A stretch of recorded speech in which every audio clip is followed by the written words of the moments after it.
At Forrester, in the showroom, Katie's just told Brooke about her new fashion house. Her sister admits it was a shock, but insists she's proud of her. Donna appears and asks why they're hugging. Brooke says they're celebrating Katie's new chapter. She's starting a fashion house at Spencer and leaving them. Donna's sad to see Katie go, but she has so much to give: vision, talent, and heart. It's about time the whole world gets to see it. Katie will miss working there with them, but she has to take this amazing opportunity.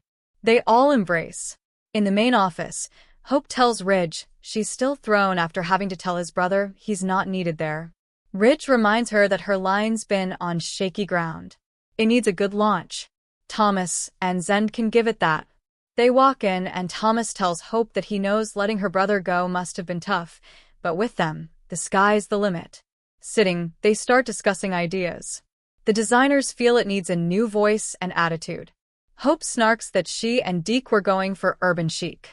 She feels horrible that they trampled on his dream, and she was a part of it. Ridge tells her this is bigger than one person, the three of them can pull this off. Hope agrees. Zend hands over some designs they've been working on. Thomas explains he'll be back and forth from Paris as often as necessary. Hope's excited for what this means for her line, but she hates that it came at her brother's expense. At Spencer, Liam marvels at Bill giving Katie a fashion house. That's a hell of a wedding gift, Dad. Bill's spency senses tell him that this will be a success and that the right person to lead it is Katie. Deke joins his dad at Il Giardino and breaks the news that Forrester didn't renew his contract. Deacon learns Thomas wanted back on the line and asks if Hope knows about this. Deke says she gave him the news. Deke explains that Hope was put in an impossible position. Getting worked up, Deacon gets that the timing might not have been right, but he's proud of him.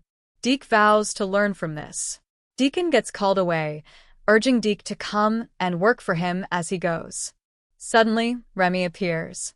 Approaching his ex, Remy ventures, "Hey." Remy confesses he came to see his dad, hoping Deacon would help him find the words to get through to him. Deke doesn't have the headspace for this conversation and admits he was cut from Forrester.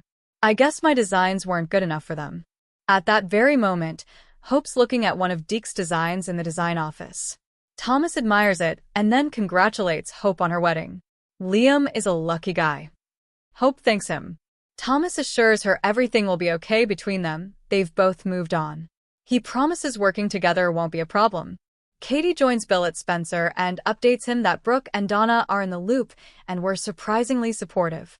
At that very moment, over at Forrester, Brooke's giving Ridge the news that Katie's leaving thanks to Bill gifting her a fashion house of her own.